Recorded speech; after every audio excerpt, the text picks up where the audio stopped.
बाबा का ये बुलडोजर बरेली के उन दंगाइयों के घरों पर गरजा है जिन्होंने मुहर्रम की आड़ में हिंसा फैलाकर हिंदुओं के घरों को चुन चुन कर निशाना बनाया था।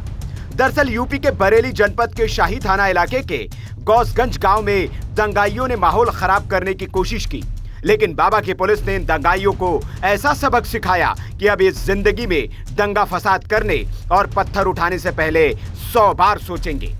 बाबा की पुलिस ने अब तक 37 दंगाइयों को गिरफ्तार किया है, जिनमें से 2 दंगाइयों को पुलिस ने मुठभेड़ के दौरान गोली मारकर गिरफ्तार किया। दंगाइयों की पुलिस ने घेराबंदी की तो दंगाइयों ने पुलिस पर फायरिंग कर दी, जिसमें पुलिसकर्मी को गोली लगने से बाल बाल बच गए। इसके बाद बचाव में पुलिस ने भी फायरिंग कर दी, जिसमें 2 दंगाइयों आलमगीर और नजाकत को गोली लगने के बाद गिरफ्तार कर लिया गया। दरअसल शाही थाना इलाके के गौसगंज में मुहर्रम के दिन ताजियों का जुलूस निकाला जा रहा था। इस दौरान मंदिर के पास ताजियादारों ने जोर जोर से ढोल बजाए, जिसका स्थानीय लोगों ने विरोध किया, जिस पर अगले दिन विशेष समुदाय के लोगों ने हिंदुओं के घरों पर हमला कर दिया, चिन्हित करके उन घरों पर पथराव किया, लाठी डंडों से हमला किया और फायरिंग की। मुस्लिम समुदाय के लोगों ने एक हिंदू युवक को इस दौरान लाठी डंडों और ईंट पत्थरों से पीट पीट कर मौत के घाट उतार दिया। दंगाइयों ने हिंदुओं के घरों को चुन चुन कर निशाना बनाया, घरों में घुसकर महिलाओं और लड़कियों के साथ छेड़खानी की, मारपीट की, घरों में तोड़फोड़ और लूटपाट की। मौके पर पहुंची पुलिस के साथ भी हाथापाई की। 19 जुलाई को गांव में हुए दंगे के दौरान गंभीर रूप से घायल हुए 24 साल के तेजराम की सोमवार सुबह मेडिकल कॉलेज में इलाज के दौरान मौत हो गई। जैसे ही पुलिस को सूचना मिली तो मौके पर एसपी साउथ आईपीएस मानुष पारीक कई थानों की पुलिस के साथ गांव में आ धमके। इसके बाद दंगाइयों को पुलिस ने खदेड़ दिया और फिर शुरू हुआ दंगाइयों पर एक्शन का खेल। पुलिस ने मौके से ही 1 दर्जन दंगाइयों को गिरफ्तार कर लिया। पुलिस ने अब तक इस मामले में गहनता से छानबीन की तो पता चला कि शाही में बड़े ही प्लान तरीके से दंगा कराया गया था। वहां पर पहले ही शाही थाना क्षेत्र के अलग अलग गांव से मुस्लिम समुदाय के लोगों को हथियार लेकर बुलाया गया था।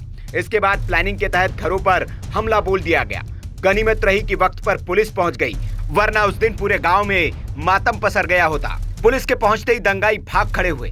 पूर्व ग्राम प्रधान हीरालाल की ओर से 50 लोगों को नामजद करते हुए 10-15 अज्ञात लोगों के खिलाफ भारतीय दंड संहिता के तहत गंभीर धाराओं में शाही थाने में मुकदमा दर्ज कराया गया। वहीं इस मामले में पुलिस की ओर से भी 75 दंगाइयों के खिलाफ गंभीर धाराओं में मुकदमा दर्ज किया गया। पुलिस की कई टीमें दंगाइयों को गिरफ्तार करने में लग गई, जिसके बाद पुलिस ने अब तक 37 दंगाइयों को गिरफ्तार करने में कामयाबी हासिल की है। पुलिस की कार्रवाई से गौसगंज गांव के लोग काफी खुश है। पूर्व प्रधान हीरालाल का कहना है, अगर उत्तर प्रदेश में मुख्यमंत्री योगी आदित्यनाथ का राज नहीं होता तो शायद उस दिन हम लोगों का बचना मुश्किल हो जाता, लेकिन पुलिस की मुस्तैदी की वजह से हम सभी गांव वालों की जान बच सकी, वरना दंगाई उस दिन हम सबको मार डालते। इधर आईपीएस अधिकारी एसपी साउथ मानुष पारीक ने कहा है, कानून व्यवस्था को कोई भी खराब करने का प्रयास करेगा तो उसको बख्शा नहीं जाएगा। शाही के गौसगंज में खुराफातियों ने माहौल बिगाड़ने की कोशिश की थी, लेकिन उसके बाद पुलिस की तरफ से की गई कार्रवाई अब नजीर बनेगी। अब तक 37 लोगों को गिरफ्तार किया जा चुका है और अब इन सभी पर एनएसए की कार्रवाई भी की जाएगी। हम आसपास के गाँव में भी बवाल करने वालों की तलाश कर रहे हैं, सर्विलांस की मदद भी ली जा रही है। आपको बता दें कि इस दंगे में जिस हिंदू युवक की जान गई थी, उसका अंतिम संस्कार तब तक नहीं किया गया जब तक दंगाई के घर पर बुलडोजर से नेस्तनाबूद नहीं कर दिया गया। गांव वालों की मांग थी कि इन दंगाइयों के घरों पर बुलडोजर चलाया जाए, तभी युवक का अंतिम संस्कार होगा। पुलिस प्रशासन ने भी इस मांग को समझा और तुरंत बुलडोजर मंगाकर मुख्य आरोपी के घर को बुलडोजर से जमींदोज कर दिया गया। प्रशासन ने पहले ही लाल निशान लगाकर अवैध रूप से बने मकानों को खाली करने का नोटिस भी दे दिया था। वही दंगाइयों की अवैध संपत्ति को चिन्हित कर लिया गया है और क्रॉस के निशान लगा दिए गए। अब इन अवैध निर्माणों पर भी बुलडोजर की कार्रवाई की जाएगी।